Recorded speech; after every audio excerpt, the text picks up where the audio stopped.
Gotta do what I gotta do.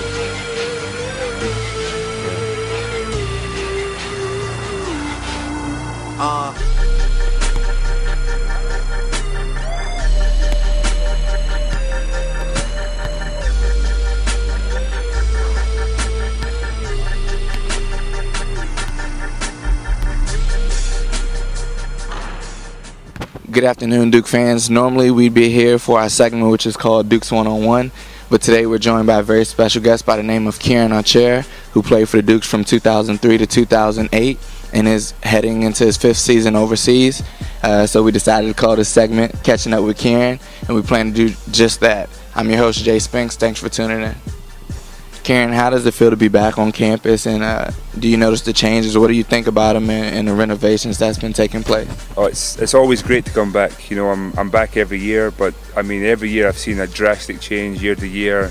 I'm actually disgusted to see some of the changes, like the new locker rooms, unbelievable. But I'm very proud of where the Duke program's going and the direction it's heading, and you know I think it's amazing to see the developments that have been made over the last few years.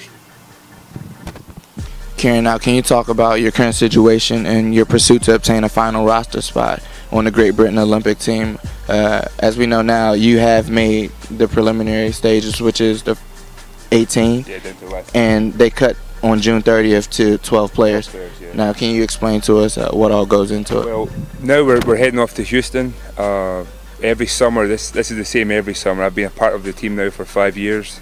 So what they do every summer is they bring roughly about 18 to 20 players in, and from there we have a trial which will consist of some hard training sessions, conditioning. Then we'll play some scrimmage games, some test games against the likes of this summer we're playing Lithuania, Russia and Nigeria. So from there they'll cut the squad to 12 with 2 reserves also. There'll be actually 14 travelling up until the Olympics just in case of injuries. So I'm quietly confident that I'll make the final 12, but at the same time this year we've got so much talent, a lot of young guys coming in, some new guys with passports, some new NBA guys actually coming into the squad. So it's definitely going to be a battle, but I'm definitely ready for the challenge, and like I've said, it's been the last 5 years I've done this, so I'm just looking forward to it. Now, how does playing on the British international team previously give you some added experience and added confidence per se going into these trials? Well, I like to think that being a part of the team now for 5 years, I know the core group of guys. We've been around, we're friends. I know the system. I know what it's like to play international basketball. Like, the thing is, you'll find a lot of talent out there, but it's a completely different game. It's very different from the NBA. It's very different from college. So the guys that haven't really been a part of that, they're going to find it maybe a little bit harder to adjust. Some guys just strive in whatever level they're playing in, but I think that now that I know the coach, I know my role within the team, I know what I need to do. I just have to go in there and do it. Definitely. Now, Kieron, can you talk about what it's like to play overseas in the ACB, which is considered the 2nd best league in the world, and then also to be playing against your former collegiate teammate in Aaron Jackson? Like, this was my first year playing the ACB, and previously I'd played 3 years in Italy. And I love the Italian league, but I think there's nothing that compares to the Spanish league in Europe. The competition was so high, and even at the start of the season I like to joke that we were actually in the best league when the NBA lockout was on, because a lot of the guys came over and you got to play against, some quality talent. So I just think it makes it the best league, not because they have all the best teams, but I would say that the bottom team in the Spanish league would destroy the bottom team in any other league. So the league is very competitive, and every night you have to bring your A game. Even the top teams in the league, if they're not playing their top basketball in any given night, they're going to lose. And that's hard to find throughout some leagues, that their bottom teams are also competing with your top teams. As in for playing against Aaron Jackson, it was a weird kind of thing, because I'd never played against him before, only in pickup. And I was so hyped when we played against him the first game. Thankfully the first game was at our place and we actually won, and I had a good game, and Aaron never played so good that game. And then when we went back to his gym, he played great and I played terrible, and they destroyed us. So they had a very, very strong squad. So it was kind of like competitive, but at the same time playing against a friend, it was kind of fun, kind of relaxing, and I really enjoyed myself. Now, Kieron, pertaining to the British Olympic team, by playing or making this team, what would you like to accomplish? Well, I think my goal's always been the same from when I started with the Great Britain national team. Being one of the only Scottish members on the team, there's only 2 of us from Scotland, being a part of Britain. So I feel like I'm kind of carrying a country on my shoulder too, within a country. But the main goal was to get basketball popular in the UK. Like, basketball is unheard of there. It's frowned upon, to be fair. Like, it's soccer or nothing. So I was hoping to get a chance to play in the Olympics, get the word out there a little bit more. I'll take a little bit more interest in the game. Maybe have a few more kids looking at players like myself and saying, look, I can do the same. Like, basketball's definitely grown within my country, but it's very slow, and I would just like to see a few more people more interested in the game, because let's face it, Scotland, it rains all the time in Scotland, and indoor sport like basketball would be perfect for the country. So I'm just hoping that I can get a little bit of exposure of the game. If I make the team or not, I think my goal still stands. It's one of them things that, you know, I've given my best. I hope people can see that, and hopefully have a few younger kids trying to follow my footsteps.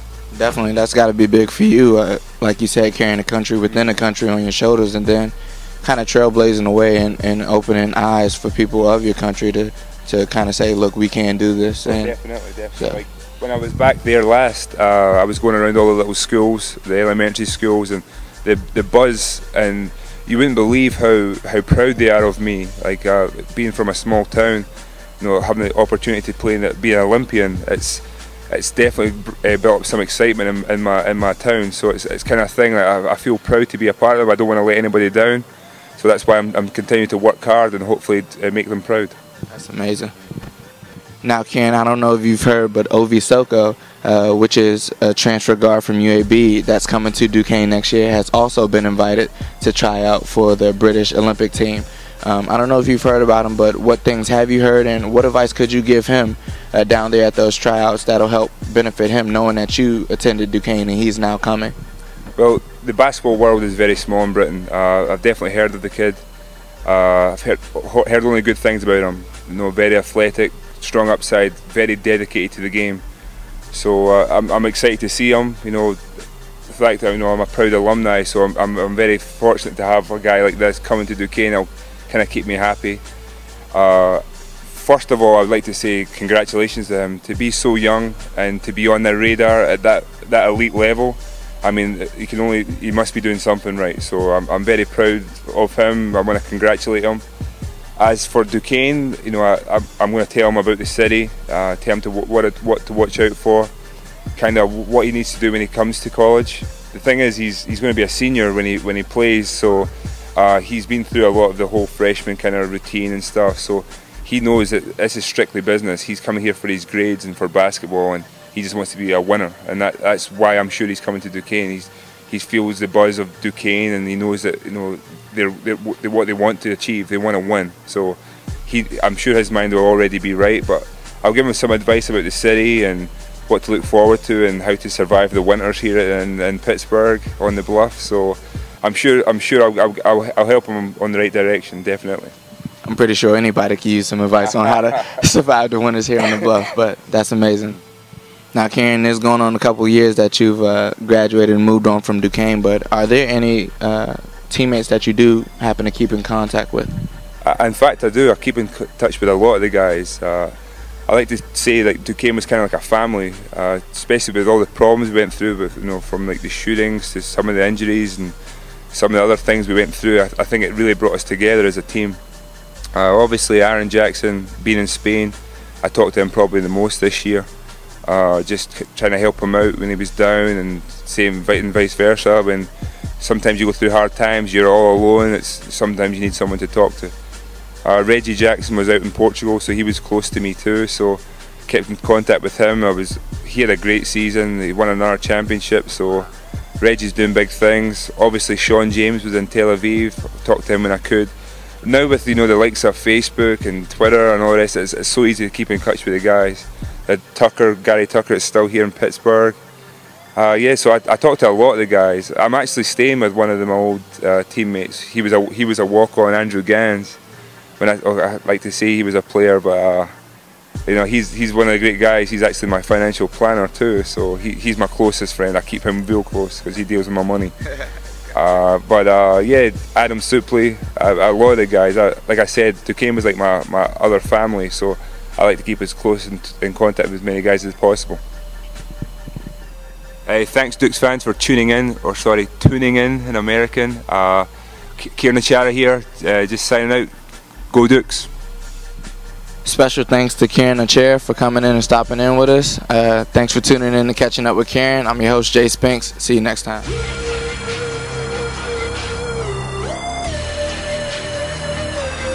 Gotta do what I gotta do.